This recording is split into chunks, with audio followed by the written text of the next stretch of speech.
Look at that. Well, I am chuffed with that. Really chuffed. What a fight. What an unbelievable fight.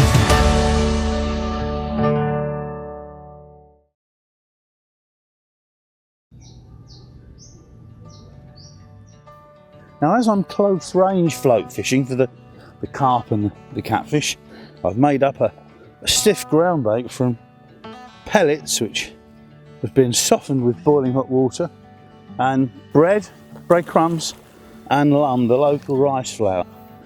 Now, the tackle I'm going to be using consists of a couple of boilies on a hair rig, just below a size 13 tie hook, which is probably about a 4 or a 2 English style. Couple of shots 5 inches above it, 12 foot up the line because it's quite deep here close in. I've got a waggler. This happens to be a tipped waggler, but it doesn't really matter.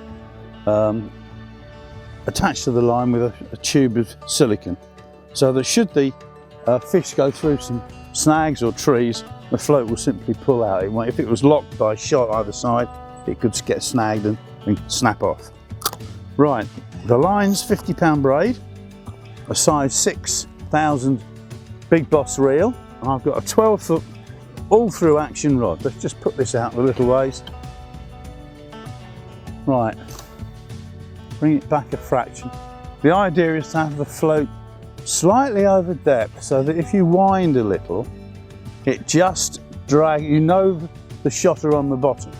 So anything after that, there we are, look, that's just fine. Anything after that is a bite, and something I always do and have done for years is put my forefinger around the reel line, because if I'm daydreaming, I'm looking here, I'm looking there, that will go forward and I'll subconsciously strike. If something picks up the bait and lifts the shot off the bottom, the float will lift, hence the name the lift float rig. Or if it just grabs it and goes off, does a runner, it'll just bury. Getting some small touches. I think that's mainly the silver barb, and there's lots of silver. Oh dear, that was a big fish. Oh, missed that one. There's lots of silver barbs in the lake, and which were introduced to feed the predators, and they keep taking the boilies. I lost the boilies there. On the inch-long hair, I'm using two 15mm halibut pellet boilies to stop the attentions of the small fish that get attracted into the swim with the ground bait. Small tilapia and silver barbs up to about £1. Don't want to keep catching those. And so two 15mm boilies keep the unwanted fish away. Right, let's just put the hair stop in. Sometimes easier just with a strip of hair just to cut the unwanted piece off. Then you haven't got to mess about. There we go. It's quite a lot of little knocks, so there's a lot of small fish onto this ground bait. But every now and again a big carp or catfish is going to start rummaging through, and of course the more ground bait I put in the swim, better are the chances of contacting something big.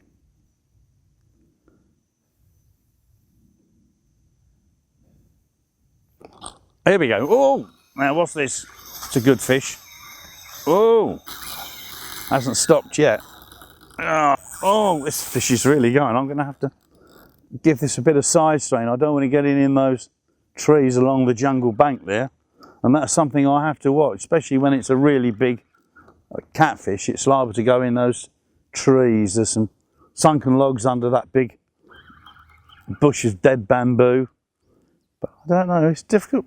I thought this was a carp at first. Still going, can't hurry it.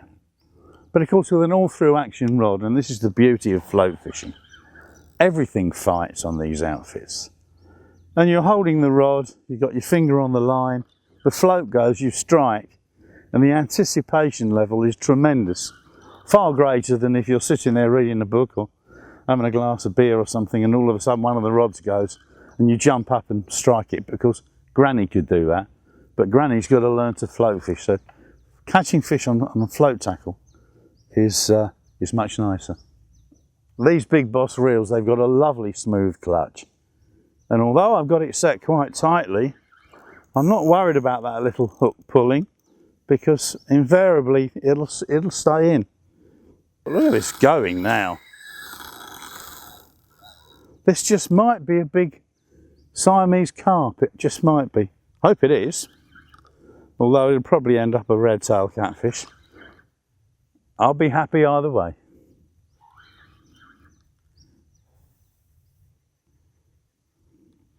Coming back to where I first hooked it now. Funny this, I've been doing this technique, as I think I said earlier, for over 60 years, most of it in Britain. And it's a technique that I never tire of, because it's so interesting. You've got the float to watch.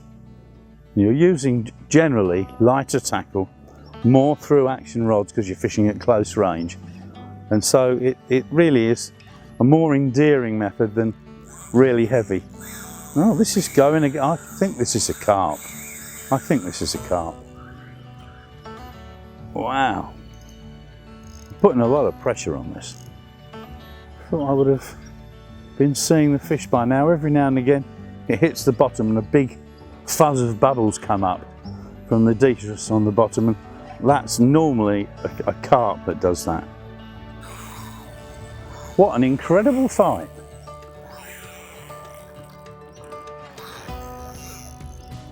Give it a bit more stick. I don't want to pull the hook out though.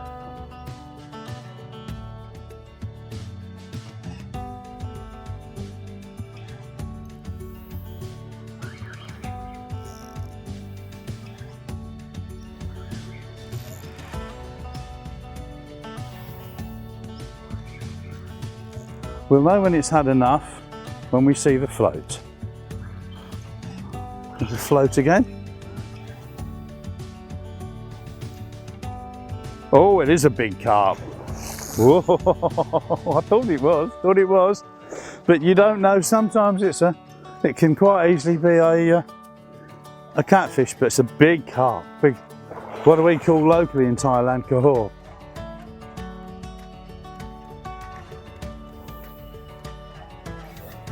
Here we go. Yes, lovely. Well, I am chuffed with that. Really chuffed. What a fight. What an unbelievable fight. Oh, look at that. Oh. There we are, classic Siamese carp with a big red flash on top of its anal fin. Fish of probably about 50 pounds. What a fight. Let's put him back straight away. Look at that. Woo. Just shows you how effective float fishing can be.